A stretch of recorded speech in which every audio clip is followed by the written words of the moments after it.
The call came at 3:17 a.m. Not from my wife, from the hospital.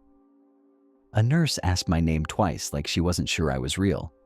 In the background, I heard groans, familiar voices, voices I'd laughed with, drunk with trusted. She said, "Sir, your wife and 3 men were admitted together. Severe abdominal pain, fever, disorientation." I stared at the ceiling, counted the cracks. 4 admissions, matching symptoms. I smiled before I understood why. Because I already knew how this night would end. 2 weeks earlier, my wife didn't scream or cry. She snapped clean and cold. "If you can't handle me sleeping with your friends," she said, arms crossed, eyes daring me to react, "then leave. They're real men." The words didn't stab. They cut clean.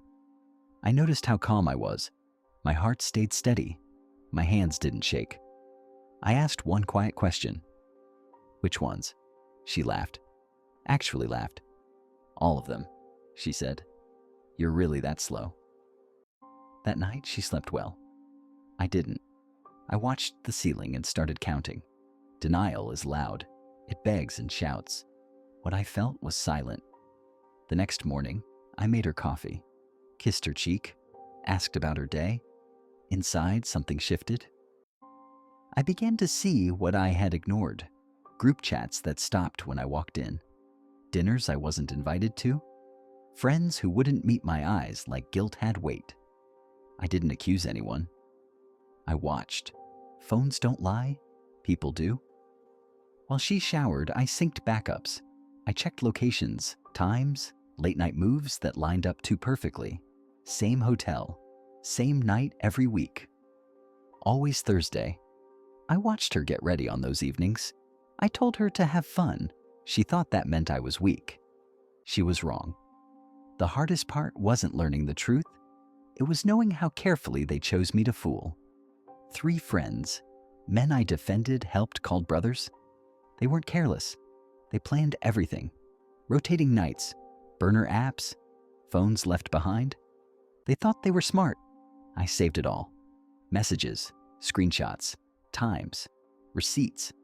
I didn't confront them. I invited them over. Food on the grill, beer in hand, jokes and laughter. I watched them eat what I cooked. I watched my wife smile like she'd won. And I kept planning. The results came before anything else. Not medical, chemical. My wife loved natural supplements, organic blends she trusted without question. Weeks earlier, I changed one part. Not poison, just something that reacts badly with alcohol. Alone, it's harmless. Mixed together, it's chaos. One night, I handed her a printed report. I said nothing. She skimmed it and laughed. "You think this scares me?" I looked at her and said, "No, I think it explains you." She froze. Not fear, understanding. That night, they drank a lot, celebrating something I didn't need to know. By morning, there were screams. By noon, hospital beds. I arrived last, calm, clean, quiet. They lay apart, pale and shaking. Then the doctor came in. Tired eyes, honest voice. "Gentlemen," he said, "this is difficult. You're having an acute toxic reaction. Same substance, same time window." They looked at me. My wife tried to speak. No sound came out. I leaned close to her and whispered, "As you wanted." I didn't shout. I didn't cry. I set the folder on the tray. Proof, timelines, messages. The doctor left. The room felt smaller. One man got sick. Another begged. My wife stared like I was someone new who knew everything. "You planned this?" she asked. I nodded. Yes. No anger, just truth. "I never touched them," I said. "You did. I just changed a few things." She reached for me.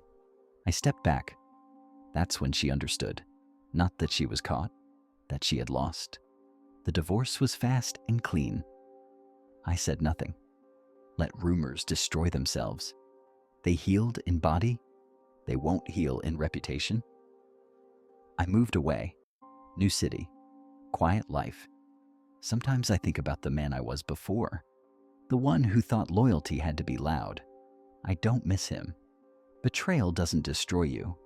It teaches you exactly where the cut is and how deep. If you've ever been betrayed by the people you trusted most, tell me in the comments. Do you believe silence is stronger than revenge? Follow for more real stories where the truth always comes out.